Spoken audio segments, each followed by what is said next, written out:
Assalamu alaikum wa rahmatullahi wa barakatuh. Very good day, good evening, possibly, wherever you are in the world. Welcome to another edition of Parenting Today. I'm Gouwah Soloman. Stay with me for the next hour.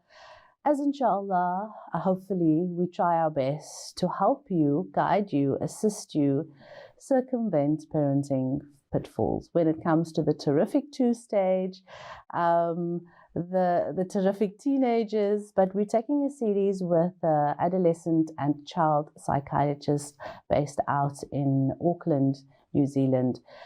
It's Dr Zureida Khan Allie, as she takes us through the journey of the human development of a child. We did a beautiful show, part one. And remember, if you've missed that, you can catch it on our YouTube Hilaal TV Parenting Today link. And if you are watching us anywhere live right now across the lands and over the beautiful seas, you can do so via www.hilaal.tv. Join us every Wednesday morning at 10 o'clock, and remember there is a repeat the next day. So in our previous show, we did the first 1,000 days, and we're still in that 1,000 days, tapping onto it back and forth, looking and realizing the importance of the mom, the wellness of her environment, and also what impacts her during her pregnancy, that conception, that time, that special stage of 9 months, as well as taking it beyond. But to take us even further, let's now welcome Dr. Zureida Khan Allie. Assalamu alaikum to you, Doc. Wa alaikum salam wa rahmatullahi wa barakatuh. I hope you are well. Shukr, I know that it is evening by you that side, and we appreciate your expertise and your time that you're giving us this evening to you, this morning for us. But this is, information that we don't realize how relevant it is. I know once you study the Quran as well, so much of this information does actually attach to what Allah has already revealed to us and how we can connect to that.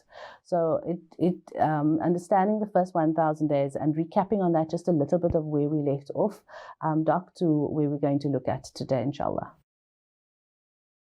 So the last time we spoke about, like I said, the importance of the pregnancy state, and how important it is to look after the mom, and how important it is that the family around the mom also has support and they support one another. Mm-hmm. And we spoke about biological implications inside the womb for the development of the child's brain, how important mom's mental state, and we spoke about cortisol levels and how important the brain senses are, and they actually develop throughout the trimesters.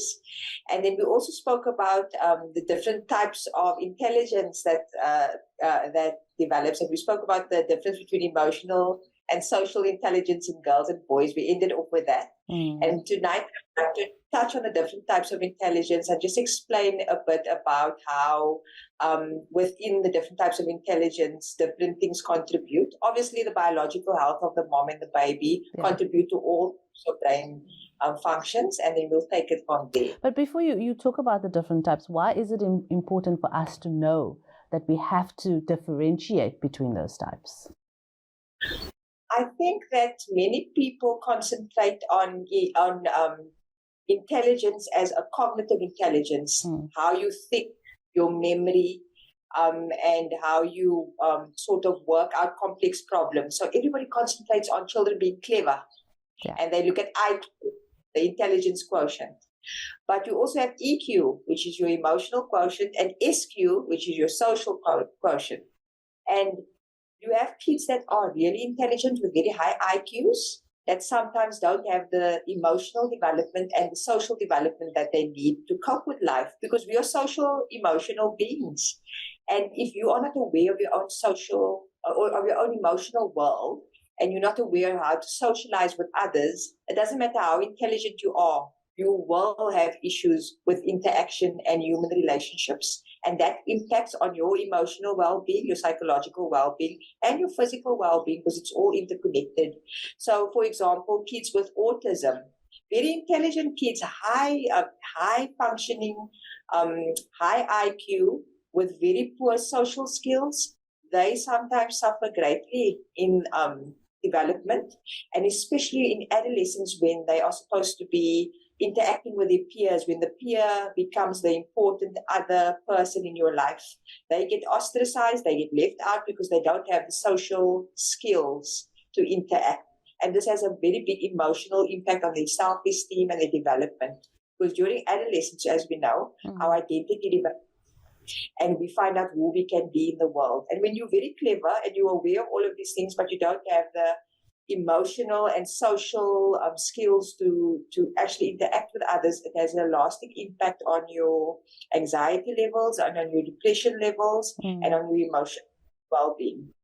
So, yeah, emotional intelligence isn't the end all and be all of the cognitive intelligence.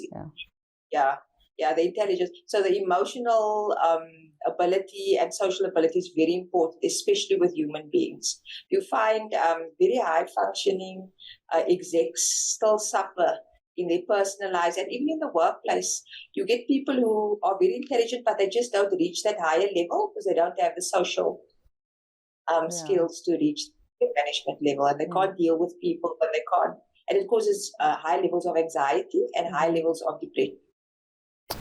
Very interesting, and I think, autistic children or those that are on the spectrum, often we think that there's something, and we use a negative connotation, either that they're rude, they don't have manners, or things like that, and then we start blaming instead of understanding the complete and holistic and different types of intelligence. So this is the cognitive, the emotional intelligence. Can we now elaborate on the different types, inshallah? Yeah, so with the cognitive intelligence, obviously the thinking skills, so you have your basic attention and concentration, and that's the basis of all cognitive intelligence. If you can't attend and concentrate, and this is where ADHD comes in, when you can't attend and concentrate, you can't register something, you can't really think about it, and you can't really manipulate it in your mind, and you can't, and attention and concentration is the base of all cognitive function. The next part is language development. So kids with ADHD can even have issues with language development. And without language development or adequate language development, you can't have memory. It's like a hierarchy. And then your memory is also faltering. So attention and concentration is the cognitive base, with language development and then memory, and then your higher order cognitive functions. And that is your executive functions. And that we often see with teenagers, they don't have good executive function. So executive function is defined as those cognitive functions that you need to set a goal and then plan towards carrying out that goal in a coordinated fashion over time. So that's planning something and then just orchestrating the whole thing. So we know that women usually have higher ability to have executive function, but not always. Statistically, we are better at multitasking. Yes. So we often see that ADHD in boys is more obvious than in girls. But this is not a good thing. This is not a good thing for girls, because what happens to girls is they're able to mask their executive and attention problems very well. And they go on and they sort of rumble along, whereas the boys are obviously struggling. So everybody rushes to the one that's struggling, and these girls rumble along through their preschool years, early school years, and in adolescence, these girls present with anxiety and they present with depression. And then you have the 17-year-old girl who's just not coping, and sometimes they're very intelligent, but they have the ADHD that is actually stopping them from doing the executive functioning things that everybody expects from them, whereas the boys have a bit of an easier ride because they still have the deficits, but it gets recognized a lot sooner. So that's the difference between girls and boys in terms of the intelligence and the cognitive functions. I think I don't know if you have any questions about that, Gouwah. I'm just trying to grapple my head around it and sort of understand. I mean, you used ADHD as an example, but is there any other? I think on a day-to-day basis, like even in a classroom, you'll find, and I can use my boys as an example, that they're a little bit. I don't want to label them to say that they may be slow to process, they're a little bit slow, but I was then advised and said, use better, and don't say that they are, but their behavior or their thinking is rather. And they are meant to develop at their own pace. So there was a lot, that my husband and I had to accept, because we went through school just like that. The other 4 older ones who went through school just like that. And then my boys now, in this day and age, are a little bit, if I may use the word, slower. But then I was, rather than to say that they developed at their own pace. So my one son takes a little bit longer, and my girls who are younger, they fly through their grades, they fly through their work, they fly through whatever needs to be done. But they just take a little bit longer to process. So even if they're not on the spectrum or ADHD or any other conditions, just their does temperament then play a role, or their character, the way they are, to take things a little bit slower than what girls do to process? So when we look at ADHD or ASD as a diagnosis, we have criteria to fulfill this diagnosis, right? But we all have different abilities in terms of processing speed and verbal comprehension and sort of visual comprehension and executive functioning. They are all different features of intelligence. And some process faster than others. And it's very important to know about that, because here in New Zealand, for example, we had the local Maori population, and we also had the people who came from the UK and, who settled here. Yeah. And we can still clearly see differences in their children. We can see differences in the way they process things. So if you look at, even 200 years later, if you look at Maori children, Sorry, Zureida, I just realized now that this is not a quick answer, and we need to take a short break. So if you don't mind, just to hold on to that thought, something about 200 years later. We'll come back. Yes. We will continue the conversation of processing the difference of, how boys and girls, and we've in our previous show also, you've mentioned the 4-year gap. So, yes. and the maturity level. So this is all, tying into all of that. So let's continue this conversation after the short break. Stay with us. Don't go anywhere. We're chatting about the human development of the male and female child with the child and adolescent psychologist, Dr. Zureida Khan. Back in a moment. Assalamu alaikum and welcome back. This is Parenting Today. A warm welcome as we introduce you part 2 in our second segment of the human development, the development of a human child. And we might think that it sounds very technical, but yes, it's you and I when we were younger, and also looking at our children and the little ones around us, and to establish that the human child, we get the difference between the human adult and of course the human being, which means the child and the adult, and these are all things that we can delve into and break down. Just so much more, but we're doing a series with Dr. Zureida Khan Allie. She's based out in New Zealand, trying to steal her time away in her late hours of the evening after work. Shukran so much once again, Dr. Zureida, and welcome back. I rudely interrupted earlier on as you were explaining to us the processing of the different brains between, the male and female child, and how we need to consider that. You use the New Zealand population as an example. It's not that much difference between males and females that I'm concentrating on when I use this as an example. I'm looking at the different learning methods of the indigenous people and people who have settled here. So if you look at, there was a study done in Rotorua, which is one of the rural towns, in New Zealand, looking at the Maori population and the Pakeha population and non-Maori population. And it was found that with Maori children, their verbal comprehension skills and their verbal memory were superior to the other non-Maori children. The Maori children were superior with visual. This is because Maori never had a written language. They had language where they taught verbally, they did storytelling, and they taught everything practically. So their kids still today have those strengths. They have better visual spatial skills, they have better motor skills. But unfortunately, the school system is geared towards strengths for non-Maori. So Maori children look less intelligent, but in Maori culture, they are actually superior. So that's why it's very important to look at intelligence in the context and in the culture of every individual. So some people might not be talented or intelligent according to world standards, but they might be very intelligent. You think of that auntie that can cook in the Cape Malay community. Yeah. She might not be able to read Shakespeare, but she can cook better than anybody else you know.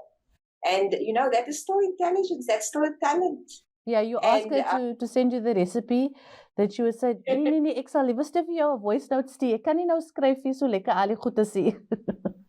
Like my boss used to say, I said, Mommy, but how about sugar? She says, I can't tell you, you must fool. You must figure it out. Yeah. You will feel how much sugar. I'm like, what is this? She says, it's salt. So there's different types of intelligence. You get very intelligent women that can't boil water, so there's different types of intelligence. No, I know of one who her mom said to her, watch the chips frying on the stove. I'm just quickly going to go to the shop, answer the door, whatever. And her brothers were in the kitchen, and she ran, I think she was in matric or standard 9 at the time, highly intelligent. She ran to the kitchen and she said, the pot is boiling on the stove with the chips and the steam is coming out. And they laughed and looked at her, and she ran back into the kitchen and she threw water on the frying chips in oil. Okay, maybe it just was a reflex of a panic, like to turn down the steam. But yeah, that point, example of that point. I have another example of that. My friend's daughter had a recipe to bake cake, and I told her to separate the eggs. And when my friend came to the kitchen, she had 4 eggs on separate parts of the table. She'd separated the eggs. That's not what it means. To show up. So different types of that. So what I'm saying is, society has taught us to value certain skills over the others. But as individual children, we need to know that all of us, or individual adults as well, us as individuals, we have strengths and we have challenges. Yeah. And if you take a strengths approach, you're going to have greater success. So the Ottoman Empire, they had a saying, or they had an inscription at the entrance of all their schools, and it said, "Here, no fish will be made to fly, and no bird will be made to swim." Which means that if you have a certain talent, we're going to hone it. So what they taught things differently. They taught adab and akhlaq in the beginning for little children. And they used to look at the skills that child possesses. If the child was more technically skilled, they would encourage them to go down that stream and develop them into a vocation. If the child was more academic, they would encourage that. Because if you focus on strengths, the self-esteem, the emotional stuff develops alongside the cognitive stuff. But if you're going to concentrate on the child's difficulty and make them fit into something, like, if, for example, a child with ADHD and very difficult executive functioning, but very good visual-spatial skills, the mom might want him to be a doctor, an academic, and he might be much better at engineering or something else, or a brilliant builder or a brilliant artist. And that damages children. So I think that's very important. Look at your child's strengths and focus on that. So you mentioned earlier on audio, something audio and visual, and I was at a workshop this weekend, and the one facilitator read out the very complicated medical terms, and the other facilitator explained what she was reading, but in a language that we, on the Cape Flats can understand to these women. And they took more to the person. And then before she started, and she said, she did all the difficult words and the medical stuff because that's the terminologies of it. But now I'm going to explain to you what it is. And she says, because I'm because I'm visual and she's audio, or something like that, back and forth. And I want to get into that, and some people, then grasp better because they're either audio or visual. Does that then mean this has got to do with a cognitive intelligence aspect? Yes, so that's why I'm saying, if you look at cognitive sets in people, we all have different cognitive sets. So I'll give you a very personal example. I have very high executive function, the ability to juggle many things, but I have left-right orientation issues. I have difficulty left and right orientation. That's my weak pathway in my brain. Yeah. So what I did, I became a Zumba instructor to start instruct opposite to your clients, and you need to make it comfortable for clients. Yeah. So it takes a lot to do to do left-right orientation. If I give directions to somebody that's driving, listen, I was in the same boat last night, being in Cape Town. My daughter, I know Cape Town, and she said to me, "Mommy, turn left," and I turned right, and she said, "Oh no." She said, "Mommy, I told you to turn left." So I said, "Oh, I thought you said left," and this was my. So I'm in the same boat, but I'm not going to be a Zumba instructor because by a lay. And yeah. So also to understand, we're saying all these high words, cognitive, and that when we refer to cognitive, we're meaning the brain. The brain's thinking. So the brain doesn't only do cognitive. The brain does cognitive, emotional, and social, and obviously all your sensation pathways and your motor pathways. The brain does a lot of things. The brain is a powerhouse. So the cognitive part is the thinking part of the brain, and it's usually associated with the frontal lobe. They call it the frontal. But you also have the emotional, which is also part of the frontal lobe, but a lower level. And then you also have your social, which is also part of the frontal lobe into your middle brain. So there are different levels of the brain, and the brain does and we can speak about the different levels of the brain as well. But what I want to Sorry, just talking about that physical part of the brain and where it's attached, because and where you can see it. Is it often that one can pick up conditions with regards to children having some areas of their brain, and then just checking out via a scan or an X-ray? Are there facilities like that to check the front of the brain if it's functioning via a scan or some electronic device? So an X-ray only looks at bones. It's not going to look at the brain. Okay. A CT scan is a different type of X-ray, a computerized tomography X-ray that looks at different levels, but it still doesn't give you a good definition of the brain tissue. Okay. And even if you take an X-ray or a CT scan or an MRI even, which is the magnetic, the more sophisticated one looking at the brain tissue itself, that only gives you a picture of the structure of the brain, and it looks for big issues like brain tumors or bleeds. But the brain is such an intricate organ. You need to look at the function of the brain. Okay. And not the structure, not the anatomy. You need to look at how the brain actually works on a chemical level. And those scans are very specific scans. They're called SPECT scans and PET scans and functional. And they're quite expensive. And their usefulness is reserved if you already know there's an issue and you can sort of pick the issue. The other big one that they use is because the brain is a whole electrical chemical organ. Energy stuff. They look at brain waves, They look at brain waves, which is EEG, electroencephalogram. They look at the EEG and it shows electrical impulses. So, for example, with epilepsy is when a part of the brain is just firing off.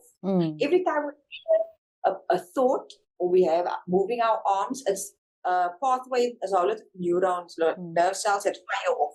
But sometimes that happens spontaneously without you prompting, and then you have an epileptic attack. You know what I'm saying? So the EEG can measure those brain waves. So the EEG is useful for diagnosing epilepsy, to look for epilepsy, but it can also give you information about how the different parts of the brain is functioning or not functioning.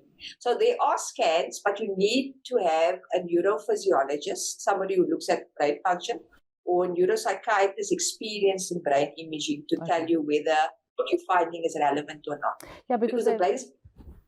Because you're reading and just going through all of this now, and you Google stuff and amazing things comes up. And I found that, watching docus about people with very bad psychotic conditions, like serial killers and stuff like that. And then they find, when they do those scans, they will say that there are some presentations that will show from a normal brain, the people that doesn't have this condition, a severe psychotic psychosis, compared to somebody that is functioning optimally.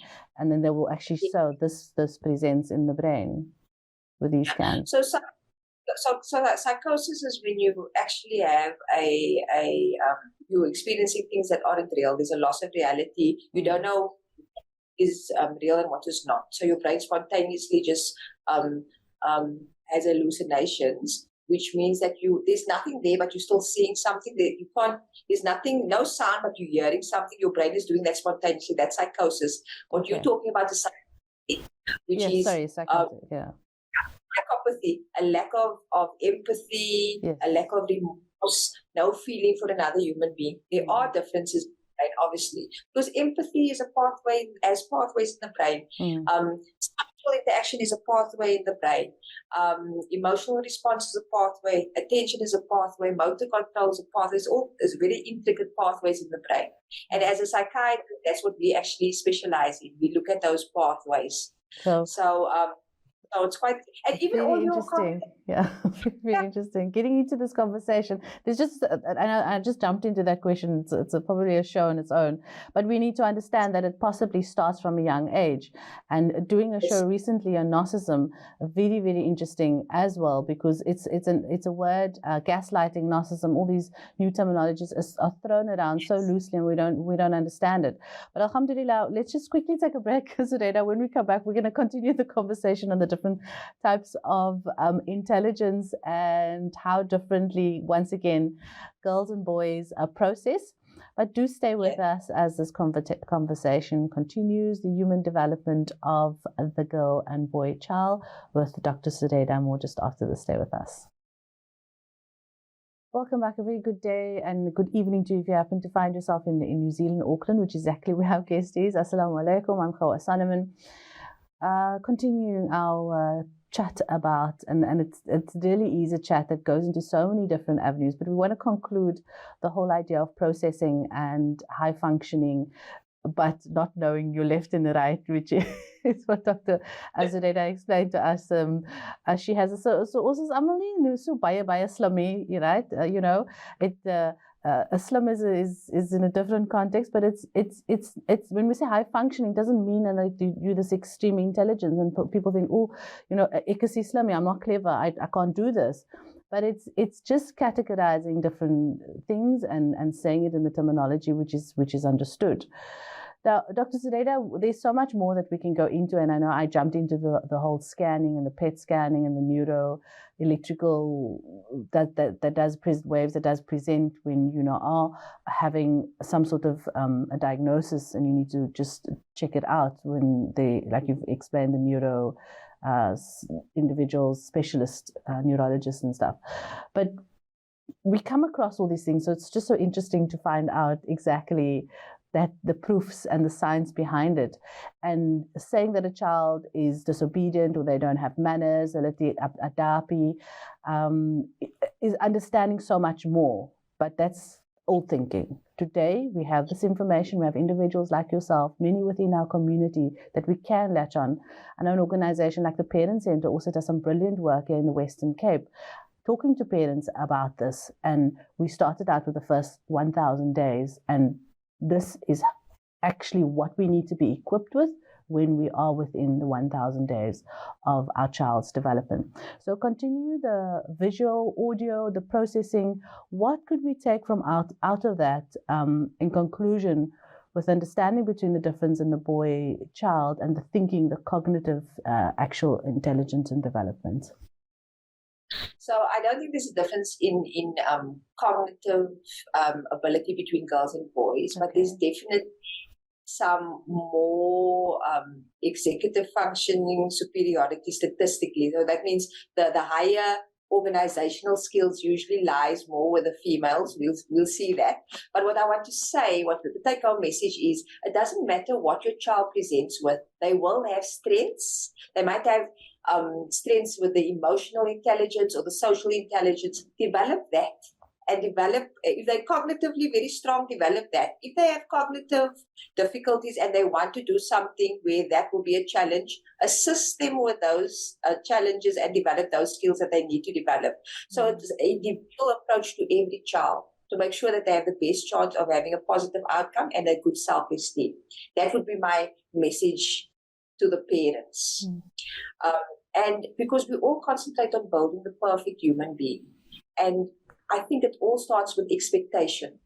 If you're expecting your child to be a cognitive machine and not have any emotions, your child loves you. Inherently, children love their parents. Yeah. There's that's built in that they love you. They will try to, even if it makes them unhappy, they will try to keep you as much as they can. Or if they don't want to and they're quite stubborn because of their temperament, they will rebel against you. I've got so many young people, young ladies at the age of 16 or 17, and they come into my clinic and they come in and they tell me, my mother is so intrusive, and I see this mother interact with a 17-year-old girl, and she's treating the 17-year-old girl like an 11 or 12-year-old girl because of her own anxiety. Yeah. And she treats this child, and the child rebels. Depending on their personality, they will rebel. Yeah. Or sometimes the child just gives up and becomes defeated and depressed. So I think look at your individual child, learn what your child thinks like, learn what your child is like and how they interact.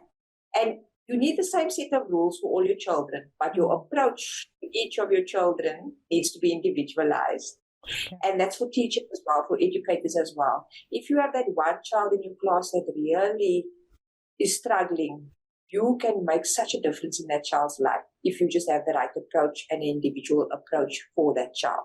So I think that's you touch on something that we often forget about is our educators and how equipped they need to be with dealing with all these different personalities. You've mentioned again personalities, and we must understand temperaments.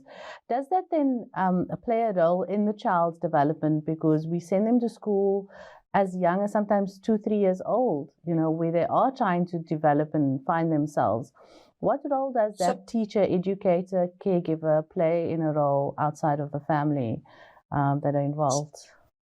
So if you look at the different types of development, we have different models, psychological models that we are all familiar with as therapists and psychiatrists and counselors.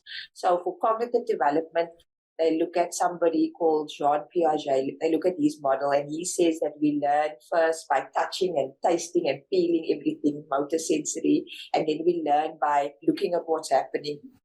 And then we learn by actually abstraction or thinking about things that we can't see, but we know it's happening in the next room, or, so we develop that. Then you have emotional development, and the most common one that's taught, the most common model is from Erik Erikson, who was also a psychologist and psychoanalyst, and he looks at different stages of development. For example, he looks at 0 to 2-year-olds, and he says that the most important person for a 0 to 2-year-old is the primary caregiver, be that the granny or the mother.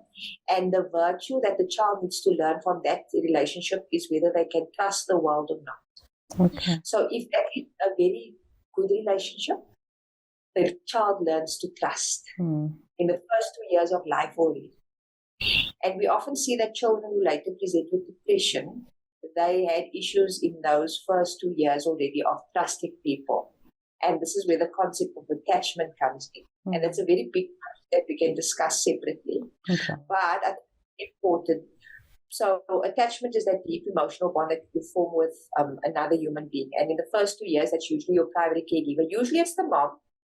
And in the next 2 years, between 2 and 4 years old, it's usually the mom and the dad. Okay. Then in the next few years, between 4 and 7, it's the mom, the dad, the siblings, and the early educators. And all of them teach the child different virtues. First, trust, then autonomy, which is your ability to do things on your own.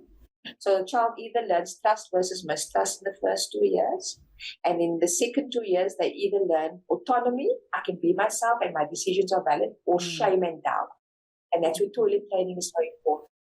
You need to not make your child feel doubtful and shameful about toilet training and not always getting it right. So, and then afterwards, it's about being included in the neighbors, included in the schooling, so that not only is the teacher important for cognitive development, the teacher is essential for emotional development and social development.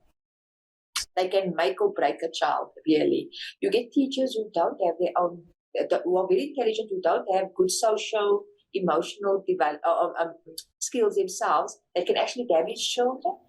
So I recommend that teachers need support. They need, if they are good teachers, don't let them burn out. If they are young teachers, teach them about the socio-emotional skills they need for each individual child. Which is like we struggle with our 2 or 3 children with different personalities. They have 35 different personalities or 45 different personalities in their class. And then ask them, why are you losing your bubbles because you get challenged every Why day. are they so exhausted? Yeah. Why is it tired? Yeah. And the worst I say to a teacher is, you really let yourself go. I've heard that before at meetings. Don't tell her that. A lot into a job, and you do need to do self-care, but we also need to be aware and care for our carers. Our carers need care. You can't give care if you haven't had care. You need to care for it. So I think the concept is educators are very, very important in all levels. And if you look at the socio-emotional development, it's worthwhile, even for anybody, just to look at Erik Erikson's table. You can just Google Erik Erikson and look at how he looks at emotional development through the ages. Like he'll say, the adolescent, it's all about identity versus role confusion. And unfortunately, parents, this is the truth, the important person no longer is the family and the parent, it's the peers. So who your children are hanging out with is very important for how they're going to experience life. And the outcomes they're going to have in terms of their identity. If they're in toxic friendship groups, it can really affect their self-esteem. And it's one of the main reasons why teenagers feel isolated and alone and eventually end up depressed and eventually end up hurting themselves. So when we say, oh, it's just a phase that they're going through, it is a medical, proven, research, statistical phase that is out there because this is what's happening to the teenager's brain. We'll chat more with Dr. Zureida after the short break. Sorry, Doc. We need to take a break. When we come back, we continue this conversation of the different types of intelligence, breaking it down. Yes, we're going to do an entire show just of it and probably not going to be enough time. But let's continue after the short break. Don't go anywhere. Assalamu alaikum wa rahmatullahi wa barakatuh. Good day wherever you are. Very good evening. If it happens to be Dr. Zureida, because she's sitting in New Zealand at the moment. And we are continuing this wonderful series on the development of a human child. Alhamdulillah. What outstanding resource that we have, which we don't exactly have in South Africa at the moment, but we're tapping onto her skills, although she's over the land across the beautiful seas. Dr. Zureida, welcome back. I wish to just thank you very much again for affording us your time, seeing that you're not in SA, so we're still going to use your resources and your brain power for what you have acquired here, alhamdulillah. So looking at now, we've understood we've done two development stages, two intellectual development stage, which was different types, cognitive, emotional, and that's what we did, EQ and IQ. And then there's still the social intelligence that we need to cover. Let's discuss that. So I think social intelligence is so important because we are inherently social beings. When Allah created Nabi Adam, he said, well, we need to have a partner. Sayyidina, alhamdulillah. So we are social beings. So social intelligence and social quotient is very, very important because it's how we develop relationships and how we develop a sense of self and our self-esteem, and it affects our stress levels and our hormones and our happy hormones and our endocrine system. So we need that socialization. So when there are difficulties with socialization, it causes major issues. So how I look at socialization is you need to have a few things in place. You need to be socially aware. So that means when you walk into a room, you need to be able to read the room. You need to be able to know, okay, I know that guy, and I don't know those people, but I'd like to know new people, and I'll go over there. Or those people don't look very comfortable, I'm not going to approach them. So you need to be able to read a room. And it's like I was thinking about teachers. Teachers need to come in on a Monday morning and read the room and see what happened on the weekend in all those kids' home. Yeah. So social awareness is very important for functioning. After you are socially aware, you need to socially process what you've seen. So social processing is the next thing. So social processing means how do you think about what you've seen in a social setting? Like you might walk in and Fatima's face might not look like at work, but Fatima's not really cross for you. She might be thinking about something else. But you, depending about yourself, you might have a self-esteem issue and say, oh, Fatima's angry at me for something, but it might have nothing to do with you. That's very important, the ability to think. It's got nothing to do with me. Social processing. Then the next thing is social communication. Once you are aware and you've processed, you need to communicate to the other person what I processed. Some people can't do that. And in these three aspects, you can see in autism, people on the autism spectrum have difficulties in those three aspects to varying degrees. Yeah. Right? And it really affects them. And even people who don't have autism but just have social anxiety, they're so anxious that they're not socially aware because they can't even look. They can't socially process anything because they're more anxious than processing. And then when they need to communicate, they might have all the other things in place, but they can't communicate because of their anxiety.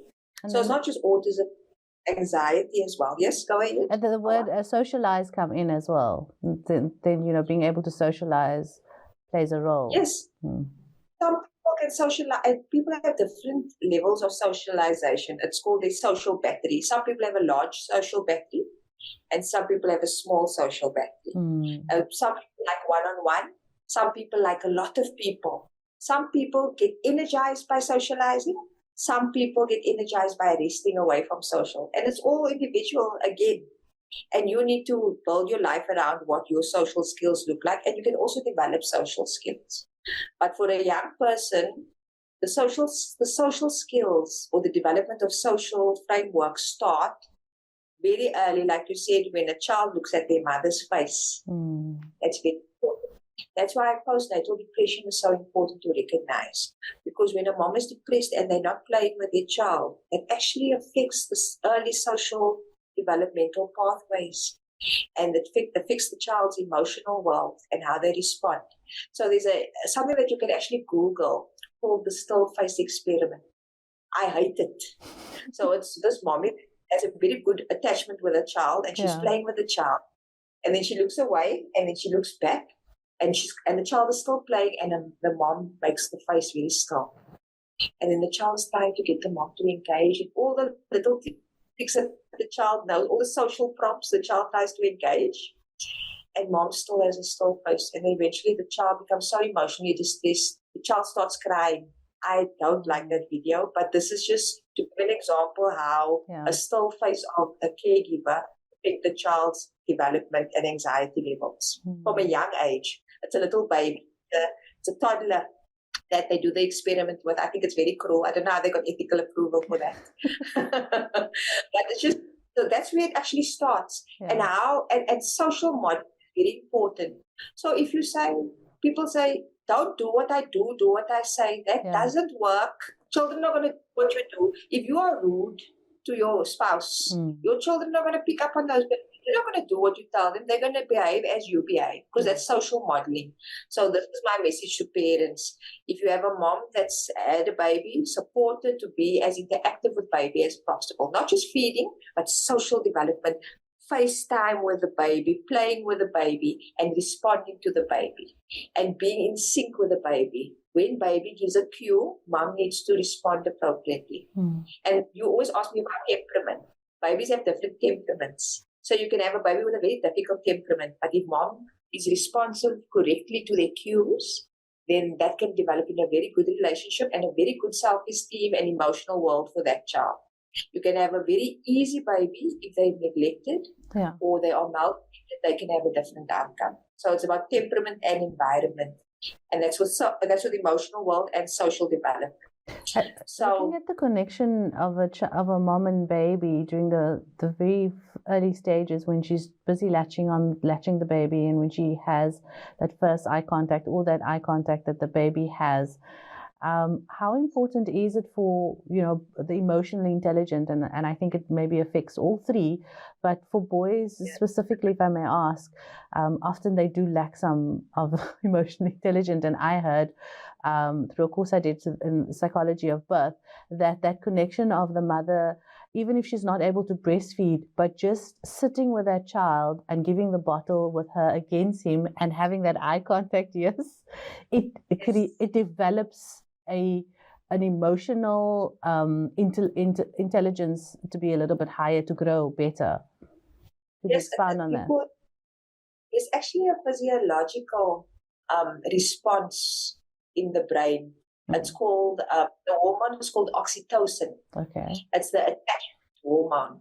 And when you are breastfeeding, oxytocin is naturally released to pump the milk. Oxytocin is also released for you to give birth. Oxytocin is released during sexual orgasm. So all the pumping, so it's a building mechanism to build attachment with your partner, with your child, right?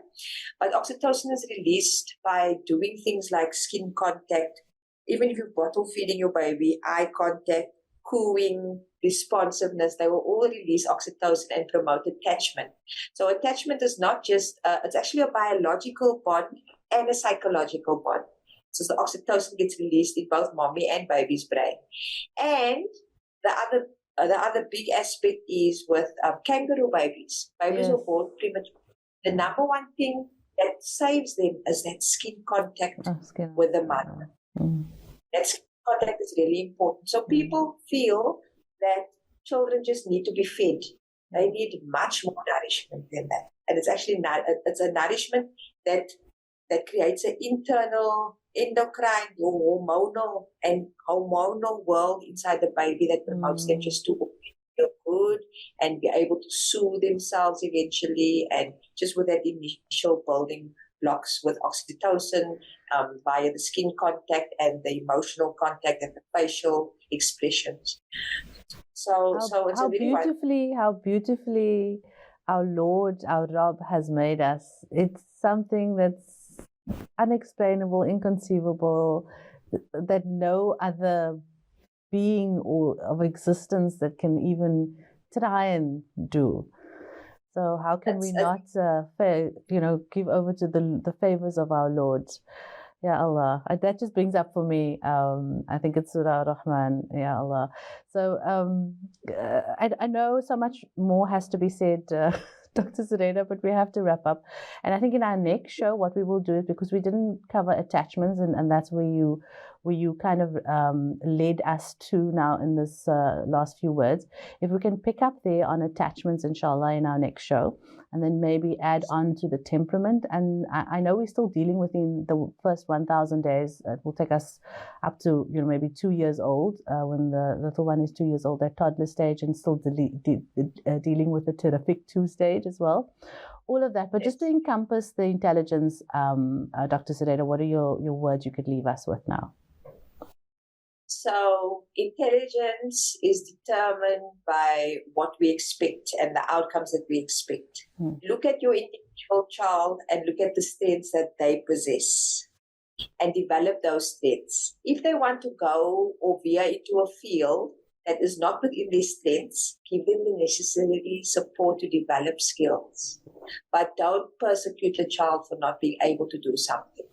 Always have a strength-based approach. It will lead them to develop all pathways and develop good emotional skills, and also help them feel confident to socialize, which we all need as social beings, as Allah created us. Cognitive, the thinking brain, emotional, all that emotions, and the social intelligence encompassing the different time. And yet there's another type of intelligence. You mentioned cultural wealth, but a story for a different day. Shukran so much. Dr. Zureida. Yes. Yeah, and we have a lot of that here in the Cape, and I'm sure you're picking up on that where you are as well. So good to have that background.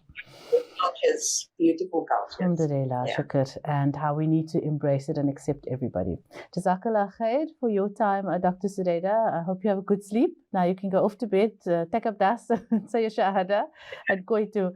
But we appreciate your time. Tomorrow is another day for you, and we will try and connect with you next week again for part 3 on the human development of the child, the boy and girl child. All the best till we chat again. Assalamu alaikum.